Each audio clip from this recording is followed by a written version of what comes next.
నమస్కారం. సిటీ తెలంగాణ వార్తలకి స్వాగతం. నా పేరు మమస. మంచిర్యాల నియోజకవర్గంలోని ఆటో డ్రైవర్లకు బీమా పథకాన్ని వర్తింపచేస్తూ పాలసీ సర్టిఫికేట్లను కలెక్టర్ సంతోష్ ఎమ్మెల్యే ప్రేమ్ సాగర్ రావు అందజేశారు. ఈ సందర్భంగా కలెక్టర్ మాట్లాడుతూ ఎమ్మెల్యే ప్రేమ్ సాగర్ రావు ఆటో డ్రైవర్ల సంక్షేమం కోసం తీసుకున్న నిర్ణయాన్ని కొనియాడారు. ఆటో డ్రైవర్లు ట్రాఫిక్ నిబంధనలు పాటిస్తూ అతివేగంతో వెళ్లకుండా, మద్యం సేవించకుండా సురక్షిత ప్రయాణం చేయాలని సూచించారు. అనంతరం ఎమ్మెల్యే ప్రేమ్ సాగర్ రావు మాట్లాడుతూ ఆటో డ్రైవర్ల సంక్షేమం కోసం నిరంతరం శ్రమిస్తానని భరోసానిచ్చారు.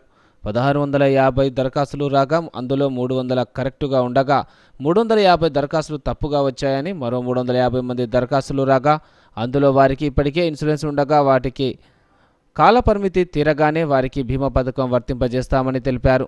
ఈ కార్యక్రమంలో అదనపు కలెక్టర్ మోతీలాల్, దక్షిణాది ఫౌండేషన్ బీమా ఏజెన్సీ అధ్యక్షుడు సుధాకర్ రావు, జిల్లా కాంగ్రెస్ అధ్యక్షురాలు Kokirala Surekha, municipality chairman Ravula Uppalaiah, vice chairman Salla Mahesh, block Congress అధ్యక్షుడు పూదారి తిరుపతి, పట్టణ అధ్యక్షుడు నరేష్, కౌన్సిలర్లు, నాయకులు పాల్గొన్నారు.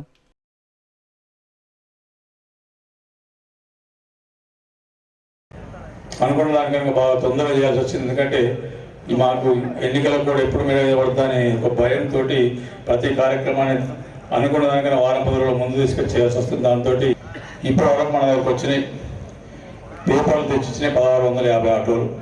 అందులో 300 పాలసీలు రెడీ ఉన్నాయి. 300 పాలసీలు ఈరోజు కూడా జరుగుతుంది. మిగతా ఒక 350 ఆటో వాళ్ళకి ఇన్సూరెన్స్ ఉన్నాయి. అది వాళ్ళకు కూడా చేయడం జరుగుతుంది. వాళ్ళకి ఎప్పుడైతే ఎక్స్పైర్ అవుతుందో, ఇంకొకటి 3 నెలలు ఉన్నది, ఒక 2 నెలలు ఉన్నది, ఒకటి 6 నెలలు ఉన్నది, దానికన్నా ఒక 15 రోజుల ముందు ఆఫీస్ని కండక్ట్ చేస్తే వాళ్ళకు కూడా మళ్ళీ 1 ఇయర్ రెన్యువల్ చేసి ఇవ్వడం జరుగుతుంది. నియోజకవర్గం మొత్తం మీద 3200 పైచలకు ఆటోలు ఉన్నాయి. కాకపోతే చాలామంది ఆటోలు కొన్నారు కానీ ఇక్కడి ట్రాన్స్పోర్ట్ ఆఫీస్కి, మంచిర్యాల ఆర్టీఓ ఆఫీస్కి మార్చుకోలేదు. అటువంటివి ఉన్న సమస్యలు అవన్నీ మీరు చూసుకొని తప్పకుండా మీ వెంబడి మేము ఉన్నాం. ఈరోజు శ్రీనివాస్ గారిని పిలిపించింది, ప్రత్యేక శ్రీనివాస్ గారు అంటే ఈ ట్రాన్స్పోర్ట్ బృందాన్ని పిలిపించిందంటే మీకు సరైన మెలకువలు చెప్తారు. దాంతోపాటు ఇంకేమైనా చేయాల్సిన ఆలోచన ఒకటి ఉన్నది. దానికి డ్రైవింగ్ లైసెన్స్ కూడా మీకు ఉచితంగా ఇచ్చే ఏర్పాటు చేస్తారు. దానికి మీరు ఎందుకంటే నాకు తెలుసు దాదాపు 20 సంవత్సరాల ఆటో నడుపుతారు, వాళ్ళకి లైసెన్స్ లేవు. ఆ సంగతి వాళ్ళకి తెలుసు కానీ వాళ్ళు ఏమైంది అనుకుంటారు. యాక్సిడెంట్ అయినప్పుడు చాలా సమస్యలు అవుతాయి. ఇంతకుముందు సుధాకర్ గారు చెప్పినట్టు ప్యాసింజర్లకు డ్రైవర్ 2 లక్షల రూపాయలు. ఇది కాకుండా ప్రభుత్వం తరఫున కూడా సరే మీరు సభ్యులు అయినా కాకుండా కూడా దాంట్లో కూడా సభ్యులు చేస్తాం. లేబర్ డిపార్ట్మెంట్ ప్రభుత్వ, తెలంగాణ ప్రభుత్వ లేబర్ డిపార్ట్మెంట్ ద్వారా కూడా యాక్సిడెంట్కి 6 లక్షల రూపాయలు ఇవ్వాలి. దాంట్లో కూడా 150 సభ్యత్వం అది కూడా కట్టి సభ్యులు చేస్తే మీ ఆటో డ్రైవర్లందరినీ. సరే ఎవరు కావాలని తాగరు, ఏదైనా పరిస్థితి తాగాల్సి వచ్చి తాగినప్పుడు మాత్రం ఆటో మొత్తం ముట్టకండి, ఆటో ఎక్కకండి, అది మాత్రం గుర్తుపెట్టుకోండి. మీరు ఏమనుకుంటారు నేను ఒక్క తాగితే ఏమైతే అనుకుంటారు. మీరు తాగితే మీరు నడిపేది ఆటో, మీ ఆటోలో కూర్చున్న వాళ్ళకి ఇబ్బంది, ఎదురుగా రోడ్డు వచ్చేవాళ్ళకి ఇబ్బంది, ఇంట్లో మీ కుటుంబాలకు ఇబ్బంది, వీళ్ళ ట్రాఫిక్ పోలీసు వాళ్ళు కూడా వాళ్ళకి ఇబ్బంది అవుతారు మీరు చేసే పనులతో. అవి కాకుండా చూసుకోండి. మీ కుటుంబాన్ని కాపాడుకునే బాధ్యత మీద ఉన్నది. మనకి అంటే గవర్నమెంట్ సర్వెంట్లో కావచ్చు, గవర్నమెంట్ సర్వీస్లో కావచ్చు, లేకపోతే పెద్ద పెద్ద ప్రైవేట్ కంపెనీలో చేసుకునే వాళ్ళకి ఎట్లా ఉంటుందంటే ఆటోమేటిక్గా ఒక ఇన్సూరెన్స్ అనేది ఉంటుంది. సో వాళ్ళకి ఎప్పుడైనా ప్రమాదవశాత్తు ఏమైనా జరిగితే వాళ్ళ ఫ్యామిలీకి మంచి ఉండడానికి వాళ్ళకి ఎప్పుడు ఇన్సూరెన్స్ అవైలబుల్ ఉంటుంది. ఒక ఎక్కువ రోజు పొద్దున్నే 4-5 గంటలకు లేచి ఆటో తీసుకొని ఆల్మోస్ట్ కొందరు ఈవినింగ్ 9, 10, 10, 11, 12 గంటల వరకు కూడా రోజు పనిచేసే కార్మికులు ఎవరంటే ఆటో రిక్షా కార్మికులు. ఆ పనిచేసే కార్యక్రమంలో ఎప్పుడో ఒకసారి ఏదో ఒక చిన్న ప్రమాదం అయినా కూడా అక్కడ ఆటోలో ప్రయాణించే ప్రయాణికులకు కావచ్చు, ఆటో డ్రైవర్కి కావచ్చు, ఎదురుగా వచ్చే వాళ్ళకి కావచ్చు, ఏదో చిన్న ప్రమాదం జరిగితే వాళ్ళకి ఎటువంటి బీమా సౌకర్యం ఉండదు. కాబట్టి వాళ్ళందరికీ బీమా సౌకర్యం ఉండాలనే ఉద్దేశంతో ఈ ఆలోచనతో ఈ కార్యక్రమాన్ని తీసుకున్న గౌరవ ఎమ్మెల్యే గారికి, అట్లనే దీనికి సహకరించిన దక్షత ఇన్సూరెన్స్ ఏజెన్సీకి ముందుగా అభినందనలు తెలియజేస్తున్నాను. సో మనము ఆటో డ్రైవర్స్ ఏంటంటే గత 5-10 సంవత్సరాల నుంచి కంటిన్యూస్గా ఆటో డ్రైవ్ చేస్తూ ఉంటారు. సరే కొందరికి లైసెన్స్ ఉంటుంది, లైసెన్స్ లేకపోతే ఏం కాదు అనే ఉద్దేశంతో నడుపుతూనే ఉంటారు, ఎవరు పట్టుకోవట్లేదు కదా అన్నట్టు నడుపుతూనే ఉంటారు, పర్మిట్ లేకుండా అట్లా చేస్తూనే ఉంటారు. కానీ ఇవన్నీ మనకు అన్ని మంచిగా ఉన్నంత కాలం మంచిగానే ఉంటాయి. ఏదైనా ఒక రోజు ప్రమాదవశాత్తు ఏమన్నా జరిగితే రేపు ఇన్సూరెన్స్ మనం క్లెయిమ్ చేయాలన్నా, లేకపోతే అందరూ కూడా మీకు లైసెన్స్ లేకపోతే దానికి కూడా ఆర్టీఓ గారికి మేము కూడా మా సైడ్ నుంచి అన్ని రకాలుగా ఇన్స్ట్రక్షన్ ఇస్తాం. ఇంతకుముందు వ్యక్తులు చెప్పినట్టు సారు ఎంత తపన పడుతున్నారో నాకు ఈరోజు నేను 4:30కు సార్ని కలవడం జరిగింది. అయితే ఇప్పుడు 8,000 పెట్టి సార్ ఇన్సూరెన్స్ చేపిస్తున్నారు. అయితే మనము డ్రైవింగ్ లైసెన్స్ లేకున్నా, ఫిట్నెస్ లేకున్నా, పర్మిట్ లేకున్నా ఇన్సూరెన్స్ చేపించి వేస్ట్. ఇది చాలా మీరు దృష్టిలో పెట్టుకోండి. ఎందుకంటే ప్రతి ఇన్సూరెన్స్ కు టర్మ్స్ అండ్ కండిషన్స్ అని ఉంటాయి. ఇంకొకటి కూడా మనం ఏ వయలేషన్ చేయకూడదు ఏది నడిపేటప్పుడు. ఇవన్నీ కూడా దృష్టిలో ఉంచుకొని మరి అన్నీ ఉన్నాయి మన బాగు కొరకే. అందుకని దయచేసి మీరు డ్రైవింగ్ లైసెన్స్ కొరకు కూడా సారు ప్రణాళిక చెప్పాడు మాకు. మీరందరూ కూడా 2 పద్ధతులు, ఒకటి మీరు మీ సేవకి వెళ్ళండి, స్లాట్ బుక్ చేయించుకోండి డ్రైవింగ్ లైసెన్స్కి. అయితే లేదు మీతో కాలేదు మా ఆఫీస్కి వస్తే మా ఆఫీస్లో ఆర్టీఓ గారికి చెప్పాము, హెల్ప్ డెస్క్ ఒకటి క్రియేట్ చేస్తాము, మీరు అక్కడ వచ్చి కూడా స్లాట్ బుక్ చేయించుకోవడానికి మీకు వీలుంటది. కాకపోతే మళ్ళీ ఫీజు కట్టాలంటే మళ్ళీ మీరు మీ సేవకి వెళ్ళే ఫీజు కట్టాలి. అట్లే ఇంతకుముందు ఒక భక్త మాట్లాడారు, ఆటోకు గ్రీన్ ట్యాక్స్ మాకు 4,000 వచ్చింది, 5,000 వచ్చింది అని. ఆటోకు గ్రీన్ ట్యాక్స్ అనేది లేదు. మీకు ఎవరన్నా చెప్పి దయచేసి మీరు ఎవరిని అప్రోచ్ కాకండి. మీకు ఏమైనా ఇబ్బందులు ఉంటే నేరుగా ఆర్టీఓ గారికి వెళ్ళండి, లేదంటే నా దృష్టికి తీసుకొచ్చినా నేను మీకు సాల్వ్ చేస్తాను. మరి బండి నడిపేటప్పుడు మనం రూల్స్ వాయలేస్. దయచేసి కాగితాలన్నీ ఎప్పుడు కూడా లైసెన్సు, ఫిట్నెస్, పర్మిట్. ఫిట్నెస్ అయితే కొత్త వాహనానికి 8 సంవత్సరాల వరకు 2 ఏళ్ళకి ఒకసారి ఉంటుంది మనకు. అది 8 సంవత్సరాలు దాటిన వాహనం అయితే ప్రతి సంవత్సరం ఒకసారి ఫిట్నెస్ ఉంటుంది. అయితే ముఖ్యంగా ఫిట్నెస్ అప్పుడు మీకు కొన్ని ఇబ్బందులు ఉన్నాయి, మాకు తెలుసు. ఏంది ఆ స్టిక్కరింగ్ వేయాలి. స్టిక్కరింగ్ మనము ఏదో 200-300 వందల కొరకు కోసిస్ చేస్తాం. ప్రమాదం ఎట్లా జరుగుతుందంటే ఎదుటి వాహనంకు మన వాహనం కనబడినప్పుడు వచ్చి గుద్దడం జరుగుతుంది. మనం మంచిర్యాల జిల్లా కేంద్రంలో ఆదివారం రాత్రి ఓ చిన్నారి కిడ్నాప్ కలకలం రేపింది. మంచిర్యాల జిల్లా కేంద్రంలో ఆదివారం రాత్రి ఓ చిన్నారి కిడ్నాప్ కలకలం రేపింది. స్థానిక ఏసీసీకి చెందిన సాయి ప్రకాష్ అనే వ్యక్తి ఆదివారం సమ్మక్క మొక్కులు చెల్లించారు. దీనికోసం మహారాష్ట్రలోని చంద్రపూర్ చెందిన అశ్విని, మహేష్ దంపతులు సాయి ప్రకాష్ ఇంటికి వచ్చారు. వీరి బంధువులు స్థానిక రక్ష హోమ్స్ అపార్ట్మెంట్ కొనుగోలు చేసేందుకు చూడటానికి వెళ్లారు.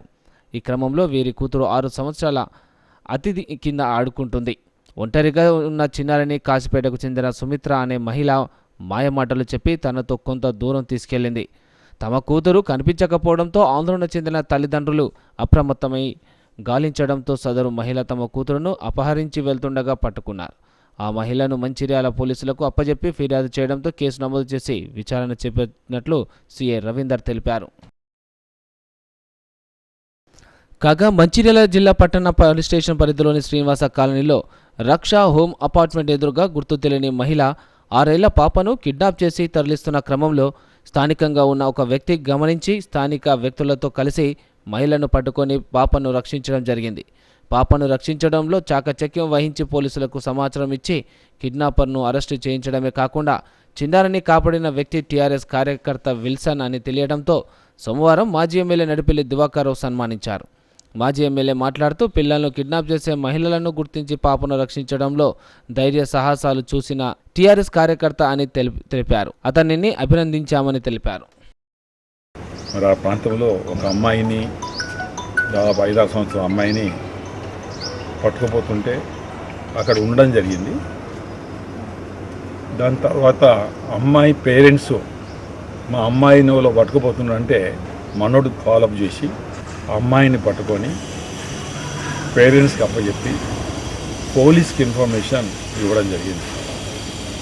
మరి ఈ సందర్భంలో ఒక రకంగా అమ్మాయి పట్టుకుపోయే వ్యక్తులను గిట్ట పట్టుకోకపోతే, అమ్మాయిని పట్టుకపోతే వాళ్ళ తల్లిదండ్రులు ఎంతో బాధపడేవాళ్ళు. అమ్మాయి ఏమయ్యేదో కూడా మనం చెప్పే పరిస్థితులు ఉన్నాం, ఎందుకంటే అది ఏం జరుగుతుంది. అమ్మాయిని కాపాడిన వ్యక్తిని, బీఆర్ఎస్ మా నాయకుడిని మా తరఫున అభినందిస్తున్నాం. మంచిర్యాల పట్టణ ప్రజలు కూడా చాలా మటుకు అభినందించారు. ఎవరికైనా వారి బిడ్డ మీద ఉన్నంత ప్రేమ మరొక మీద ఉండదు.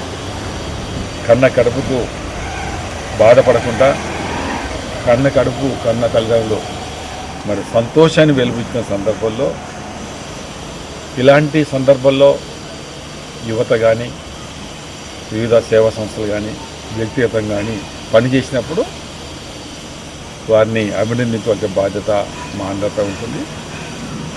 మరి ఈ సందర్భంలో మరొకసారి అమ్మాయిని వాళ్ళ తల్లి అప్పచెప్పినందుకు ఆశీర్వాదాన్ని మరొకసారి నేను అభినందిస్తాను. నిన్న ఈవినింగ్ శ్రీనివాస గార్డెన్ రక్షా హోమ్స్ దగ్గర అమ్మాయిని ఒక పాపని వేరే అమ్మాయి పట్టుకొని పోతుంది. అప్పుడు మామూలుగా ఏదో ఏడ్చుకుంటూ పోతే వాళ్ళ రిలేషన్ అనుకున్నాం, కానీ తర్వాత వాళ్ళ గ్రాండ్ మదర్ వచ్చి మా పాప లేదని ఏడుస్తూ ఉంటే ఏమైందమ్మా అంటే ఇది పాప కనిపిస్తుంది అంటే వాళ్ళ అమ్మతోటే వెళ్తుంది అని చెప్పి నేను చెప్పడం కాదు, వాళ్ళ అమ్మ కాదు ఎవరో మరి తెలియదు అంటే మళ్ళీ నేనే వెళ్ళి బండి మీద ఒక 1/2 కిలోమీటర్ దూరం దాకా తీసుకెళ్ళిపోయింది. ఫోన్ మాట్లాడుకుంటూ తీసుకొని పోతా ఉంటే నేను అడ్డం వెళ్ళి ఆపి ఆ పాపను దొరకబట్టి మళ్ళీ వాళ్ళ పేరెంట్స్కి అప్పచెప్పి 100 ఫోన్ చేసి పోలీసు వాళ్ళకు కూడా మా సమాచారం ఇవ్వడం జరిగింది. అమ్మాయిని ప్లస్ ఆమె దగ్గర ఉన్న ఫోన్ తోటి కూడా మొత్తం పోలీసు వాళ్ళకి అప్పచెప్పారు. మంచిర్యాల జిల్లా చెన్నూరు వ్యవసాయ మార్కెట్లో సిపిఐ ఆధ్వర్యంలో కొనసాగుతున్న పత్తి కొనుగోలు ప్రక్రియను పట్టణ సిఐ రవీందర్ పరిశీలించారు.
పెట్టినప్పుడు సాయంత్రం పూట ఎవరైనా నుండి ఒక్కరికొకరికి టికెట్ ఇచ్చుకుంటా లైన్ గా ఇప్పుడు ఎవరైనా సీసీఐ వాళ్ళు ఈడ ఒకరు ఉండి రోజు సాయంత్రం వచ్చే పనులకు వచ్చినట్టు టోకన్ రాసిస్తే ఎక్కడికన్నా టోకన్ నెంబర్ ఇస్తే ఆ టోకన్లు ఇచ్చలేదు. కొద్దిగా వచ్చిన 3 రోజులు వచ్చిన బండికి అప్పుడే పోకట, ఇప్పుడు వచ్చిన బండికి అప్పుడే పోకట. ప్రతి ఒక్కటి టోకన్ మార్కెట్ వారు చాలా పొరపాటు చేస్తున్నారు ఈ విషయంలో. డ్రైవర్లు ఏం చేస్తున్నారు, నేను ఇవాళ ఇప్పుడు రైతు కాదు పొరపాటు చేయాలి. డ్రైవర్ ఏం చేస్తున్నాడు, ఇవాళ ఈ బండి అన్లోడ్ చేస్తే ఇంకో బండి నింపుకోవచ్చు అంటే డ్రైవర్ వాడు ఈఎంఐ కట్టుకోవాలి, అవి కట్టుకోవాలి, వాని పదం అనుకున్నారు లేదంటే. కానీ అదే సీసీఐ వాళ్ళు మనకు ఏది ఇక్కడ రోజు వచ్చిన పనులకు శనివారం నుంచి లైన్లో పెట్టినప్పుడు వచ్చిన పనులకు వచ్చినట్టు ఒక నెంబర్ ఇచ్చుకుంటా పోతే ఏళ్ళు ఉండదు. రోజు మన చెన్నూరు మార్కెట్ యార్డుకు పత్తి సంబంధించిన దాన్ని చూడడానికి అని చెప్పి విజిట్ చేయడం జరిగింది. దాంట్లో భాగంగా ఇక్కడికి వచ్చేసేసి వాళ్ళకు మనకు ఏఎంసీ వాళ్ళు ఎవరైతే ఉన్నారో వాళ్ళ దగ్గరికి వచ్చేసి వాళ్ళ రిజిస్టర్స్ కానీ అవి చెక్ చేయడం జరిగింది. వాళ్ళ ప్రాసెస్ ఏ విధంగా ఉంటుంది, ఎట్లా ఉంటుంది అని చెప్పి అడగడం జరిగింది. వాళ్ళు రోజుకు ఒక 150 టోకెన్స్ ఇస్తున్నాము, దాని ప్రకారంగానే వాళ్ళ సీరియల్ వైజ్గా వాళ్ళను మ్యాచ్రేజ్ చెక్ చేసుకుంటూ వాళ్ళను పంపిస్తున్నామని చెప్పి వీళ్ళు చెప్పిండు. వాళ్ళ రిజిస్టర్స్ కూడా చెక్ చేయడం జరిగింది. దాంట్లో కూడా వాళ్ళకు నేను కొన్ని ఇన్స్ట్రక్షన్స్ కూడా ఇవ్వడం జరిగింది. రైతులను ఇబ్బంది పెట్టే విధంగా వాళ్ళకు వచ్చి ఎక్కువ మంది ఇక్కడ వెయిట్ చేయడము, దాంతో వాళ్ళు ఇబ్బందికి గురి కావడము, లేకపోతే వాళ్ళు ఇక్కడ మనకి ఇచ్చే 150 ఇస్తున్నప్పుడు వాళ్ళు 300 మంది రైతులు వచ్చే విధంగా చూసుకోకుండా వాళ్ళకి ఏవైతే 150 వస్తాయో 150 వస్తాయని చెప్పి ఈరోజు అంతవరకు తీసుకునే వాళ్ళు అడ్వాన్స్గా ముందుగా చెప్తే వాళ్ళ రైతులు ఇక్కడికి వచ్చేసి వెయిట్ చేయడము, లేకపోతే వాళ్ళకు వెహికల్ ఛార్జెస్ ఇవ్వడము, లేకపోతే అట్లా అవకాశం ఉంటుంది కాబట్టి వాళ్ళని ఇబ్బంది పడే విధంగా ఉంటుంది కాబట్టి అటువంటిది కాకుండా చూడమని చెప్పి వాళ్ళకు ఏఎంసీ వాళ్ళకు కూడా కొద్దిగా ఇన్స్ట్రక్షన్ చేయడం జరిగింది. అలాగే మ్యాచ్రైజ్ చెక్ చేసే కాడికి కూడా వెళ్ళి ఒకసారి చూడడం జరిగింది. ఎందుకంటే మ్యాచ్రైజ్లో వాళ్ళకు ఇచ్చిన దాని ప్రకారంగా ఎంతలోపు అయితే మనకు 10 బిలో 10 వస్తే దాన్ని తీసుకుంటున్నారు అన్నట్టుగా వాళ్ళకు చెప్తున్నారు. అంతకంటే ఎక్కువ వచ్చిన వాటిని పక్కకు పెడుతున్నారంటే అట్లా 1కి 2 సార్లు అంటే 4 సైడ్స్ వెహికల్కి ఉన్న 4 సైడ్స్ చెక్ చేస్తున్నారు. దాన్ని చెక్ చేసి చూస్తున్నారు అన్ని విధాలుగా. ఇక్కడ 10 వచ్చి మళ్ళీ ఇంకొకటి అట్లా వచ్చి అట్లా ఉండకుండా మొత్తం అన్ని విధాలుగా చెక్ చేస్తూ రైతుకు ఏ విధంగా అవకాశం అంటే వాళ్ళకు న్యాయం జరిగే విధంగా ఉండడానికి 4 దిక్కులు కాకుండా 5 దిక్కులు చెక్ చేయాలి. చెక్ చేస్తూ వాళ్ళను రిజెక్ట్ కాకుండా చూడడానికి ప్రయత్నం చేయాలి.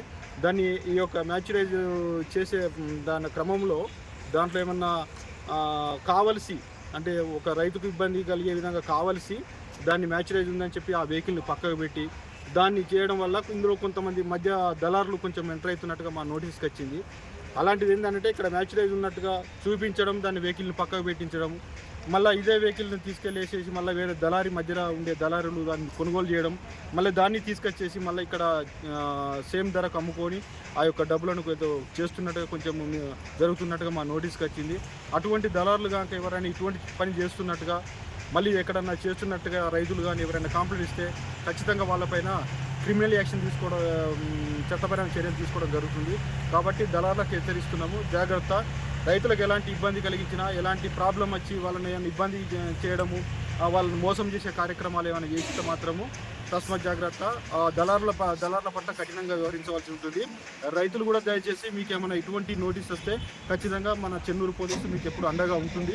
కాబట్టి మీరు రైతులు నిర్భయంగా మాకు డయల్ 100 కాల్కి ఫోన్ చేయవచ్చు, లేదా మా మొబైల్ నెంబర్ ఉంటుంది 8712656553 8712 మరోసారి చెప్తున్నా 8712656553 నెంబర్కు ఖచ్చితంగా నాకైనా ఫోన్ చేసి చెప్పవచ్చు. మంచిర్యాల జిల్లా టీఎన్జీఓ అధ్యక్షునిగా మంచిర్యాలకు చెందిన శ్రీహరిని ఉద్యోగులు ఏకగ్రీవంగా ఎన్నుకున్నారు. సోమవారం జిల్లా కేంద్రంలోని టీఎన్జీఓ భవనంలో ఉమ్మడి జిల్లా టీఎన్జీఓ కన్వీనర్ సందా అశోక్ ఆధ్వర్యంలో ఎన్నికలు నిర్వహించారు. ఈ సందర్భంగా అధ్యక్షునిగా ఎన్నికైన శ్రీహరి మాట్లాడుతూ మంచిర్యాల జిల్లా టీఎన్జీఓ కమిటీ ఎన్నికలు కేంద్ర నాయకత్వం నిర్ణయం మేరకు ఉమ్మడి జిల్లా కన్వీనర్ సందా అశోక్ ఎన్నికల అధికారిగా వివరించి ఎన్నికల ప్రక్రియ ప్రారంభించారని, ఈ ప్రక్రియలో భాగంగా నామినేషన్లు ఆహ్వానించగా తన ప్యానెల్కే ఒక చెందిన 18 మంది సభ్యులతో కూడిన సింగిల్ నామినేషన్లు వేయడం జరిగిందన్నారు. పోటీగా ఇతరులు ఎవరూ నామినేషన్లు వేయకపోవడంతో శ్రీహరి టీఎన్జీఓ జిల్లా అధ్యక్షునిగా తన ప్యానెల్కే చెందిన ఇతర సభ్యులు కూడా ఏకగ్రీవంగా ఎన్నికైనట్లు ఎన్నికల అధికారి ఉమ్మడి జిల్లా టీఎన్జీఓ అండ్ ఇన్ఛార్జ్ కన్వీనర్ సందా అశోక్ ప్రకటించినట్టు తెలిపారు. జిల్లా టీఎన్జీఓ కమిటీలో ఎంపికైన 18 మంది సభ్యులతో పాటు మరో 18 మంది నామినేటెడ్ సభ్యులుగా నియమించుకున్నట్లు తెలిపారు. మంచిర్యాల టీఎన్జీఓస్ యూనియన్ జిల్లా ఎన్నికలు 2024-27 3 సంవత్సరాల కాల పరిమితి కొరకు ఈరోజు ఎన్నికలు నిర్వహించడం జరిగింది. ఈరోజు నామినేషన్ ప్రక్రియ మరి షెడ్యూల్ ప్రకారం తీసుకోవడం జరిగింది. నామినేషన్స్లో 18 సెట్ ఆఫ్ నామినేషన్స్ మరి అన్ని కార్యవర్గంలో ఉన్న పోస్టులకు మరి తీసుకోవడం జరిగింది. ఈ నామినేషన్స్ పోస్ట్ ఒకటి చొప్పున 18 మంది మరి యునానిమస్గా ఎన్నిక మరి యునానిమస్ ఏకగ్రీవంగా ఈరోజు మరి ఎన్నిక కావడం జరిగింది. దీని తర్వాత మరి ఇవి ఎన్నిక కాకుండా మరియు నామినేటెడ్ సభ్యులు కూడా మరి టీఎన్జీఓస్ అధ్యక్షులకు అధికారాలు ఉన్నాయి బైలాస్లో, దానికి అనుగుణంగా వాళ్ళు నామినేట్ చేయడం జరిగింది. మరి ఎన్నికలు సజావుగా ప్రశాంతంగా నిర్వహించడానికి అందరు సహకరించారు. మరి అన్ని యూనిట్లు అధ్యక్షులు కార్యదర్శులు అందరూ ఎన్నికల్లో మరి పాల్గొనడం జరిగింది. మరి ఈ కార్యవర్గం 3 సంవత్సరాల కాల పరిమితి మరి ఉద్యోగుల సమస్యలు టీఎన్జీఓస్ జిల్లా నెలకొన్న ఏదైతే సమస్యలు సర్వీస్ మ్యాటర్స్ అన్నీ మరి పరిష్కరిస్తారని, అదేవిధంగా కేంద్ర సంఘం ఆదేశాలు ఏవి పిలిపించినా కానీ మరి అందరూ తూచా తప్పకుండా పాటించి మరి ఉద్యోగుల సమస్యలు ఒక క్రమశిక్షణ భావంతో మరి టీఎన్జీఓస్ యూనియన్ యొక్క పేరు ప్రతిష్టలు మరి నిలబెడతారని ఆశిస్తున్నాను. కేంద్ర సంఘం ఆదేశాల ప్రకారంగా మంచిర్యాల జిల్లా ఎన్నికలకు నోటిఫికేషన్ జారీ చేసి దాంట్లో ఎన్నికల అధికారిగా సందా అశోక్ అన్న గారిని, ఆదిలాబాద్ జిల్లా ప్రెసిడెంట్ గారిని, మరియు అబ్జర్వర్గా కస్తూరి వెంకటేశ్వర్లు అసోసియేట్ ప్రెసిడెంట్ కేంద్ర సంఘం గారిని, మరియు అసిస్టెంట్ ఎలక్షన్ ఆఫీసర్గా పొన్న మల్లయ్య కార్యదర్శి కేంద్ర సంఘం గారిని ఇక్కడికి కేంద్ర సంఘం వారు ప్రకటించి పంపించడం జరిగింది.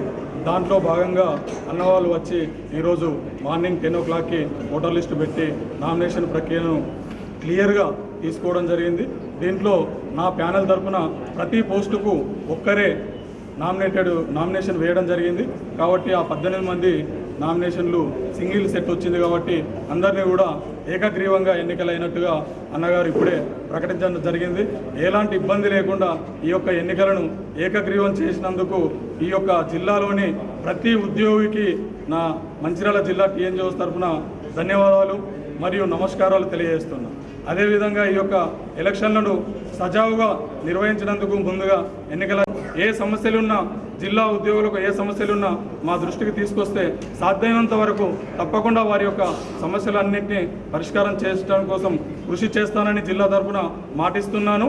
అదేవిధంగా జిల్లాలో కాని సమస్యలు ఏమున్నా కానీ అన్న ద్వారా కేంద్ర సంఘానికి తెలియజేసి కేంద్ర సంఘ ప్రధాన కార్యదర్శిగా ఉన్న కాబోయే అధ్యక్షుడిగా ఉన్న మా యొక్క మారం జగదీష్ అన్న గారితో ఎలాంటి ఇది ఉన్నా కానీ వారికి చెప్పి మన యొక్క సమస్యలను తప్పకుండా తీర్చుకోవడానికి ప్రయత్నం చేస్తాము. వారు కూడా చెప్పారు, మంచిర్యాల జిల్లా అంటే నాకు ప్రత్యేకమైన అభిమానం ఉన్నదని కూడా మొన్న వచ్చినప్పుడు చెప్పడం జరిగింది. కాబట్టి మన పక్క జిల్లా అతనే అధ్యక్షుడు అయింది కాబట్టి మా అధ్యక్షుడు కాబోతున్నాడు కాబట్టి మనందరం కూడా హ్యాపీగా ఫీల్ అవ్వాలి. ఎందుకంటే మన మంచిర్యాల జిల్లాను తను ఇష్టమైన జిల్లా అని కూడా మనం మాట్లాడడం జరిగింది. కాబట్టి మనకు ఏ చిన్న సమస్య ఉన్నా అన్నగారు తప్పకుండా మన యొక్క సమస్యలను పరిష్కారం చేస్తారు. కాబట్టి జిల్లాలో ఎవరికి ఏ సమస్య ఉన్నా రాతపూర్వకంగా తెలియజేస్తే తప్పకుండా వారి యొక్క సమస్య పరిష్కారం కోసం కృషి చేస్తాను. ఇప్పటి వరకు నాకు రాతపూర్వకంగా వచ్చి ఏ సమస్య కూడా పెండింగ్లో లేదు. ఎవరిచ్చినా ఆ సమస్యను తప్పకుండా పై అధికారులకు తెలియజేసి వారి యొక్క సమస్య పరిష్కారం కోసం కృషి చేస్తున్నా. ఇక ముందు కూడా చేస్తానని మరొకసారి మీ అందరికీ మాట ఇస్తూ, భక్తులకు కోరిన కోరికలు తీర్చే వనదేవతలు సమ్మక్క సారలమ్మ మహాజాతర ఈ నెల 21 నుండి 24 వరకు తాడ్వాయి మండలం మేడారంలో 4 రోజుల పాటు జరగనుంది. భక్తులకు కోరిన కోరికలు తీర్చే వనదేవతలు సమ్మక్క సారలమ్మ మహాజాతర మొదలు కానుంది. ఆసియా ఖండంలోని అతిపెద్ద జాతర మేడారం జాతరకు రాష్ట్రం నలుమూల నుండి కాకుండా విదేశాల నుంచి సైతం భక్తులు వచ్చే అమ్మ దర్శించుకొని మొక్కులు చెల్లిస్తారు. రాష్ట్రంలోని ములుగు జిల్లా తాడ్వాయి మండలం మేడారంలో ఫిబ్రవరి 21 నుండి 24 వరకు 4 రోజుల పాటు జాతర కొనసాగనుంది. విగ్రహాలు లేని అతిపెద్ద జాతర మేడారం జాతర. జాతరకు దేశంలోని అతిపెద్ద గిరిజన జాతరగా ప్రత్యేక గుర్తింపు ఉంది. గిరిజన ఆచారాలను సాంప్రదాయాలను మేడారం సమ్మక్క సారలమ్మ జాతర ప్రతిబింబిస్తుంది. ప్రతి 2 సంవత్సరాలకు ఒక్కసారి నిర్వహించే ఈ మహా జాతరకు దేశం నలుమూలల నుండి కోట్లాది జనం తరలివచ్చి అమ్మవార్లకు దర్శించుకుంటారు.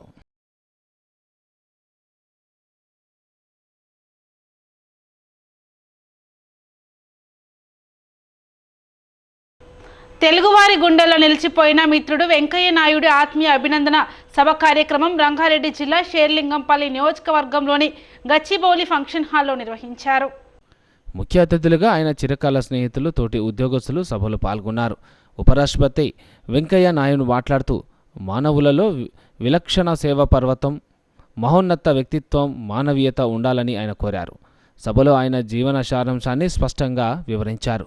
నేటి బాబీ భారత పౌరులుగా తల్లిదండ్రులు ఎలక్ట్రానిక్ వస్తువులు ఇచ్చి వారి జీవితాలకే ఇబ్బందులు కలిగిస్తున్నారని స్పష్టం చేశారు.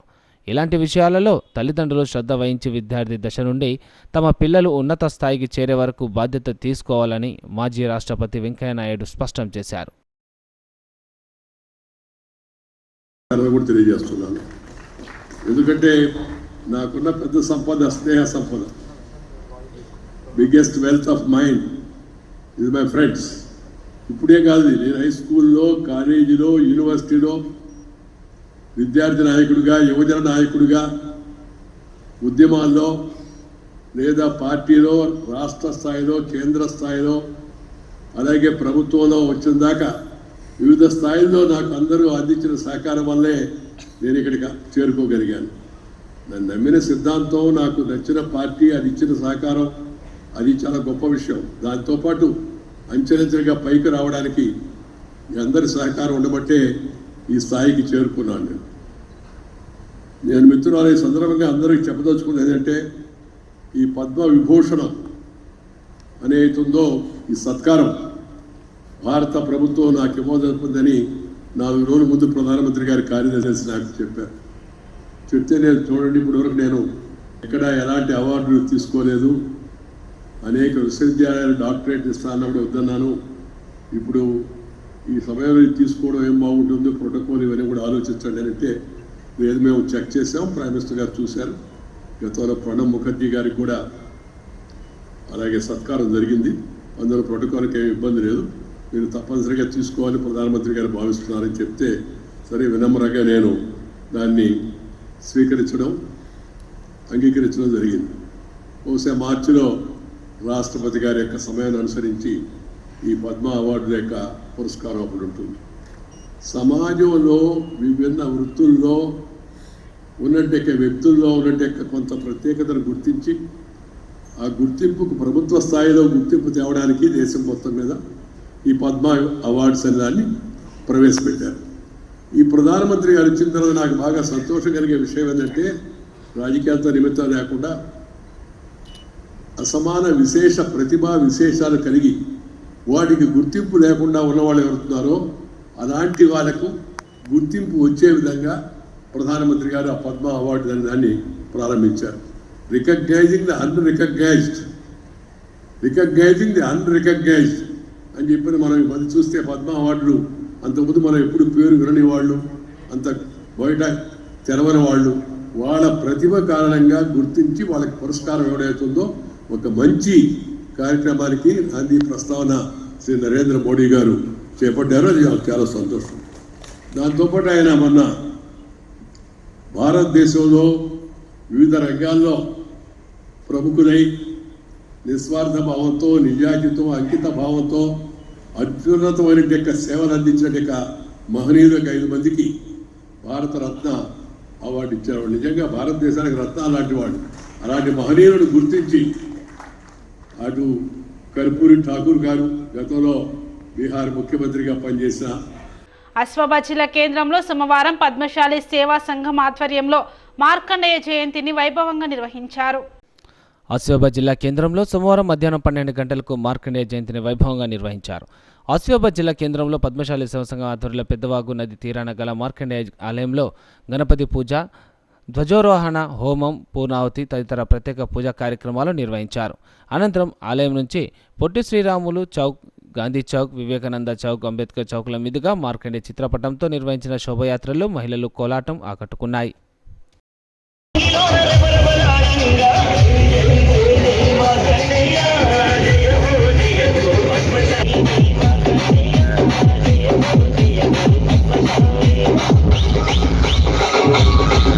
ఆలయ కమిటీ అధ్యక్షుడు సిరిపురం రామన్న, పద్మశాలి సంఘం సేవా సమితి నస్పూర్ మండలం అధ్యక్షుడు చిలగాని బొడ్డయ్య, ఆలయ కమిటీ ప్రధాన కార్యదర్శి కొండా శ్రీనివాసుల ఆధ్వర్యంలో ఆలయంలో వేద పండితులు మహేశ్వర్ శర్మ ఆధ్వర్యంలో ప్రత్యేక పూజలు జరిగాయి. ఆలయంలో ఉదయం అభిషేకాలు, సహస్రనామ పారాయణ, అఖండ భజన, అన్నదానం చేశారు. జయంతి వేడుకల్లో భాగంగా మ్యాక్స్ క్యూర్ ఆధ్వర్యంలో ఆలయం వద్ద ఉచిత కంటి పరీక్ష కేంద్రం ఏర్పాటు చేశారు. 100 మంది కంటి పరీక్షలు చేయించుకున్నారు. ఈ కార్యక్రమంలో శ్రీ లక్ష్మీ గణపతి శివ మార్కండేయ దుర్గామాత ఆలయ కమిటీ కోశాధికారి కుసుమ శంకర్, సలహాదారుడు శరబంధం, ఉపాధ్యక్షులు ఆడేటి రాజయ్య, పాడేటి శంకరయ్య, మహిళా అధ్యక్షురాలు బండి పద్మ, పద్మశాలి సంఘం కోశాధికారి రాజబాబు తదితరులు పాల్గొన్నారు. శ్రీ మార్కండేయ దుర్గామాత దేవాలయంలో ఈరోజు ఆ పద్మశాలి మార్కండేయ జయంతి సందర్భంగా ఇక్కడికి కులాస్తులు ఎంతమంది వచ్చి ఈ కార్యక్రమాన్ని జయప్రదం చేసినందుకు వాళ్ళందరికీ కూడా పేరు పేరున ధన్యవాదాలు. ఇక ముందు కూడా ఇట్లాంటి రావాలి, అతిక పెద్ద సంఖ్యలో రావాలి. మార్కండేయ గుడి ఆవరణలో ఈరోజు అన్న సంతర్పణ కూడా ఉన్నది. అదే కాకుండా కంటి పరీక్ష కూడా ఉన్నది. ఇవన్నీ కూడా సద్వినియోగం చేసుకోవాలని నేను మా భక్తులందరినీ కూడా కోరుతున్నాను. ఈరోజు మనము పద్మశాలి సంఘం సేవా సంఘం నస్పూరు మరియు శ్రీ లక్ష్మీ గణపతి శివమార్కండేయ దుర్గామాత దేవి గారి ఆలయ ప్రాంగణంలో మనం మన మార్కండేయ జయంతి రోజు పురస్కరించుకొని జెండా లేపడం జరిగినది. ఈ కార్యక్రమాన్ని అందరూ మనకు సహకరించి కుల బాంధవులందరూ వచ్చి సహకరించినందుకు ధన్యవాదాలు తెలియజేస్తున్నాను. లక్షన్పేట మున్సిపాలిటీ పరిధిలోని ఇటిక్యాల గ్రామంలోని హనుమాన్ ఆలయంలో శ్రీ భక్త మార్కండేయ మహర్షి జయంతి వేడుకలను పద్మశాలి కుల సంఘం ఆధ్వర్యంలో ఘనంగా నిర్వహించారు. లక్షన్పేట మున్సిపాలిటీ పరిధిలోని ఇటిక్యాల గ్రామంలోని హనుమాన్ మందిర ఆలయంలో శ్రీ భక్త మార్కండేయ మహర్షి జయంతి వేడుకలను సోమవారం పద్మశాలి కుల సంఘం ఆధ్వర్యంలో ఘనంగా నిర్వహించారు. అనంతరం మార్కండేయ స్వామి చిత్రపటానికి పూలమాలలు వేసి వేద పండితులు గొల్లపల్లి రామానందాచార్యులు, గట్ట అశోక్చార్యులు చేతుల మీదుగా ప్రత్యేక పూజలు చేశారు. పద్మశాలి కుల సంఘం ఆధ్వర్యంలో శివునికి అభిషేకం చేశారు. 8వ సంవత్సరము కంటిన్యూగా చేస్తున్నాము. దీనివల్ల స్వామివారికి ప్రతి సంవత్సరము పూజ నిర్వహించడం చేత పద్మశాలీలందరూ ఆర్థిక అభివృద్ధి చెంది ఆయురారోగ్య అష్టైశ్వర్యాలు కలుగుతాయని చెప్పి ఒక భావన. అంతేకాకుండా లక్ష్మీపేట మండలంలోనే ఇటిక్యాల గ్రామంలో ప్రత్యేకంగా మంగళహారతులతో మహిళామణులతోనే బాగా అద్భుతంగా మార్కండేయ స్వామి జయంతిని జరపడం జరుగుతుంది. ఈ యొక్క జయంతి ముఖ్య ఉద్దేశము గ్రామ ప్రజలు, మండల ప్రజలు, రాష్ట్ర ప్రజలందరూ సుఖ సంతోషాలతో సుభిక్షంగా ఉండాలని చెప్పి కోరుతూ జై మార్కండేయ చేసుకొని అలాగే స్వామివారి చిత్రపటానికి షోడశోపచార పూజ కార్యక్రమం నిర్వహించుకొని ఉన్నారు. మరి ఆ యొక్క పద్మశాలిల కులదైవమైనటువంటి ఆ భక్త మార్కండేయ స్వామి వారి అనుగ్రహము ఈ యొక్క కుల బాంధవులందరికీ కూడా ఉండి ఆయురారోగ్యాలతోటి అష్టైశ్వర్యాలతోటి వర్ధిల్లాలని కోరుతూ ఆ స్వామివారి ఆశీస్సులు ఎల్లవేళలా వీళ్ళకి కలగాలని ఆశిస్తూ ఈ సందర్భంగా చిలకాని సుదర్శన్ మాట్లాడుతూ మార్కండేయ జయంతి జరుపుకోవడం ఎంతో సంతోషంగా ఉందని అన్నారు. అలాగే అన్న పద్మశాలి సంఘం ఆధ్వర్యంలో ఎన్నో కార్యక్రమాలు చేసేందుకు సంఘం ఎప్పుడు ముందుంటుందని తెలిపారు. పద్మశాలి సంఘం అధ్యక్షులు ఈ కార్యక్రమంలో పద్మశాలి అధ్యక్షులు చిల్లకాని సుదర్శన్, కాదాసు శంకరయ్యలు పాల్గొన్నారు. జిల్లా ఉపాధ్యక్షులు తెలుగుడి అంజన్న గారు, మందమేరి సంఘం ఉపాధ్యక్షులు రాయసన్న గారు మరియు మన మార్కండేయుని జయంతి శుభాకాంక్షలు తెలియజేస్తూ ఈరోజు జయంతి జరుపుకున్నందుకు చాలా సంతోషంగా ఉంది. ఇలాగే మన పద్మశాలీలు అందరూ కూడా అందరూ జయంతి ఉత్సవాలను జరుపుకుంటూ మన పద్మశాలీల ఐక్యతను చాటాలని ఈ సందర్భంగా సిటీ న్యూస్ ఇంతటితో సమాప్తం. తిరిగి ప్రసారం అయ్యే సిటీ న్యూస్లో మళ్ళీ కలుద్దాం. అంతవరకు సెలవు, నమస్కారం.